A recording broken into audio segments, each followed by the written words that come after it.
మకర రాశి వారికి వచ్చేటప్పటికి ఈ వారం ఎలా ఉండబోతుంది అనేది చూద్దాం. మకర రాశి వారికి వచ్చేటప్పటికి ఈ వారంలో ముఖ్యంగా గురువు ఈ రాశి వారికి అంత అనుకూలమైనటువంటి ఫలితాలు ఇవ్వట్లేదు, కానీ రాహువు చాలా అనుకూలమైనటువంటి స్థానంలో ఉన్నాడు అన్నమాట.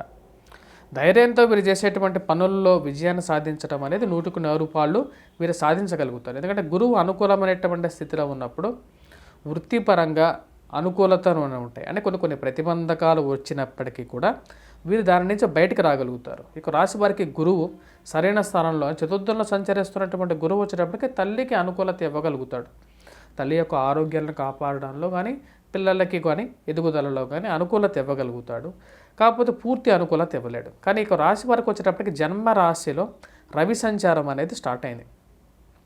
జన్మరాశిలో రవి సంచారం చేస్తున్నప్పుడు ఎలా ఉంటుందంటే శరీరంలో అధికమైనటువంటి వేడి అనేది పుట్టడం అనేది జరుగుతుంది. ఆ ధనక్షయకారకంగా తయారవుతుందన్నమాట. అంటే ధనక్షయకారకం అంటే ఏంటంటే డబ్బు అనేది కొద్దిగా ఎక్కువ ఖర్చు అవుతూ ఉంటుంది అన్నమాట. దానివల్ల కొద్దిగా జాగ్రత్తగా ఉంటూ ఉండాలి. అంటే డబ్బుని కొద్దిగా పొదుపుగా వాడినట్లయితే ఈ రాశి వారికి అనుకూలంగా ఉంటుంది.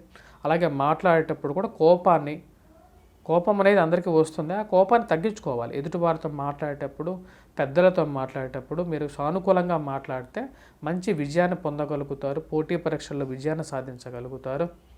ప్రయాణం అనేది సిద్ధించడానికి అనుకూలమైనటువంటి స్థానాల్లోకి వచ్చేటప్పటికి రవి వచ్చాడు అన్నమాట. అంటే దూర ప్రాంత ప్రయాణం అనేది ఈ రాశి వారికి ఈ వారంలో జరగబోతున్నది. ప్రయాణ సంబంధితమైన వ్యవహారాలు అనేవి కూడా అనుకూలించే విధంగా ఉన్నాయి ఈ రాశి వారికి. కాకపోతే ప్రయాణంలో వచ్చేటప్పటికి ఎక్కువగా శ్రమ, శారీరక శ్రమ, మానసిక శ్రమ అనేది ఎక్కువగా ఉంటుంది. మరియు అదే వ్యయ స్థానాల్లో 12వ ఇంట్లో వచ్చేటప్పటికి ఈ రాశి వారికి శుక్రుడు యోగకారకుడు అన్నమాట. కానీ శుక్రుడితో పాటు కుజుడు కూడా ఉన్నాడు ఈ వారం. కుజుడు వారంలో ఎప్పుడైతే వ్యయ స్థానంలో ఉన్నాడో ధనక్షయకారకుడుగా కూడా తయారవుతాడు. అంటే ఫైనాన్షియల్ ప్రాబ్లమ్స్ అనేవి ఈ రాశి వారికి ఈ వారం చివరికి పొందబోతున్నారు. వారం ప్రథమంలో అనుకూలమైనటువంటి స్థితిలో వచ్చేటప్పటికి ఉన్నాయన్నమాట. ఎందుకంటే రాహు మంచి స్థానంలో ఉన్నాడు. అలాగే చంద్రగమనం కూడా వీరికి అనుకూలమైనటువంటి స్థితిలో ఉన్నందువలన వారం ప్రథమంలో ధన సంబంధితమైన వ్యవహారాల్లో అనుకూలంగా ఉంటుంది. అంటే డబ్బులు రొటేషన్స్లో కానీ ఈ యొక్క విషయాల్లో అనుకూలంగా ఉంటుంది.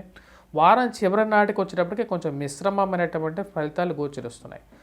అలాగే ఈ రాశి వారికి మనం బాగా గమనించినట్లయితే జీవిత భాగస్వామితో కానీ మాట్లాడేటప్పుడు కానీ లేకపోతే ఇరువురి మధ్య సఖ్యత కోసం ఎక్కువగా ప్రయత్నించాల్సినటువంటి ముఖ్యమైన సూచన. విదేశీయాన ప్రయాణ సంబంధితమైన వ్యవహారాలు అనేవి వారం ప్రథమంలో ప్రయత్నించినట్లయితే కొంచెం సానుకూలపడే విధంగా ఉంది. వృత్తి వ్యాపార రీత్యా కూడా చేస్తున్నటువంటి వృత్తిలో అనుకూలమైనటువంటి ఫలితాలు, సామాన్యమైనటువంటి ఫలితాలు పొందగలుగుతారు. అలాగే విద్యార్థులు వచ్చేటప్పటికి కొద్దిగా కష్టపడి చదివితే విజయాన్ని సాధించగలుగుతారు. ఎందుకంటే రాహు సరైనటువంటి స్థానంలో ఉన్నప్పుడు దాని యొక్క ప్రభావం అనేది వీరి మీద ఎక్కువగా ఉంటుంది. ఈ యొక్క రాశిలో ఉన్నటువంటి విద్యార్థులతో పాటు రాజకీయ రంగ ప్రముఖులు మరియు అలాగే చేతి పనులు చేసేటువంటి వారికి కూడా అనుకూలమైనటువంటి ఫలితాలు వారం ప్రథమంలో ఎక్కువగా గోచరిస్తూ ఉన్నాయన్నమాట. ఇక రాశి వారికి చేసుకోవలసినటువంటి పరిహారాలు ఏమిటో మనం గమనించినట్లయితే జన్మరాశిలో ఉన్నటువంటి రవి అనుకూలమైనటువంటి స్థితిలో లేనందువలన వీరు ఆదిత్య హృదయాన్ని పఠించటం, సూర్యగ్రహ ఆరాధన చేయటం అనేది అనుకూలమైనటువంటి ఫలితాలు ఇస్తుంది. అలాగే సూర్యగ్రహ కవచాన్ని వీళ్ళు పఠించినట్లయితే అనుకూలమైనటువంటి ఫలితాలు ఇస్తుంది. కుజుడు అనుకూలమైనటువంటి ఫలితాలు పొందడం కోసం కూడా కుజగ్రహ ఆరాధన, కుజగ్రహ శ్లోకాన్ని పఠించినట్లయితే పూర్తి అనుకూలమైనటువంటి ఫలితాలు ఈ రాశి వారు పొందగలుగుతారు. వారఫలాలు మా యొక్క ఛానల్లో మళ్ళీ మొదలుపెట్టాము. మా యొక్క ఛానల్ని సబ్స్క్రైబ్ చేయండి. మా ఛానల్లో వారఫలము, మంత్లీ ఫలము, అలాగే మనం చూసినట్లయితే సంవత్సర ఫలము, గోచార రీత్యా మార్పు చెరుపులు జరిగినప్పుడు ఎప్పుడైతే గ్రహస్థితి నుంచి ఆ యొక్క విషయాల గురించి కూడా చెప్పడం జరుగుతుంది. మా యొక్క ఛానల్ని సబ్స్క్రైబ్ చేయండి. పరిహారాల గురించి మరియు అన్ని రెమెడీస్ గురించి కూడా మమ్మల్ని సబ్స్క్రైబ్ చేయండి. బెల్ బటన్ నొక్కండి, ఫాలో అవ్వండి. ఇన్స్టాగ్రామ్, ఫేస్బుక్లో కూడా మా యొక్క ఛానల్స్ ఉన్నాయి. వాటిని కూడా మీరు ఫాలో అవ్వండి. స్వస్తి.